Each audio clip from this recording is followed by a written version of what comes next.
land of wine and honey? Israeli settlers export to UAE, to Palestinian chagrin. Rehilim, West Bank/Dubai, Reuters, wine produced in an Israeli settlement in the occupied West Bank and labeled from the land of Israel will soon be available for sale in the United Arab Emirates, settler business leaders said. Palestinians have condemned the export deal, saying settlements are illegal under international law, a view shared by many countries but disputed by Israel. After forging official relations with the UAE last year under a US brokered deal that enraged Palestinians, bottles from Tura winery in the Rehilim settlement are now in stock in the UAE, an alcohol retailer there said, although they did not appear to be on shelves yet. The winery's owner, Vered Ben Saadon, told Reuters the exports showed that new Israel-UAE ties also extended to settlements on West Bank land captured in a 1967 war and that Palestinians seek for a state. It's very exciting for people in the UAE to feel the peace process, to be a part of it. When you sit in a hotel in Abu Dhabi and drink a glass of Tura wine, it's to be a part of history, said Ben Saadon, 44. Tura, which also produces and has sent olive oil to the UAE, places labels on its wine bottles that include the line, wine from the land of Israel. Tura said the term referred to an area that includes Israel and the West Bank, where settlers stake a biblical claim to land they refer to as Judea and Samaria.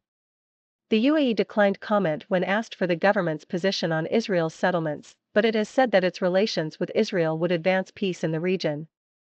The UAE has not said if it would place special labels on settler goods saying they were produced in settlements. Such labels are required by the European Union. But under guidelines issued by outgoing President Donald Trump's administration last year, the United States, Israel's closest ally, said its imports from settlements should be marked Made in Israel or Product of Israel. U.S. President-elect Joe Biden has been critical of Israel's settlements, but has not said if he would change the Trump administration's labeling guidelines. Palestinians object. It breaks your heart to see your Muslim brothers in the UAE support your enemy at your expense, said Nizam Abdul Razak, 57, a Palestinian olive and bee farmer in Yusuf, a village 2 km, 1.2 miles, from Rehilim. A representative of African Plus Eastern, an alcohol retailer in the UAE, said it had Tura wines in stock, although they were not yet available on store shelves. The retailer also sells wine imported from the Israeli-occupied Golan Heights.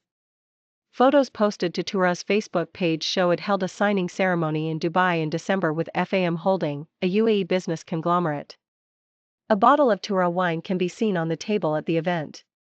An FAM representative said it had import deals for wine and olive oil with Tura and for honey with Paradise Honey, a company in the West Bank settlement of Hermesh.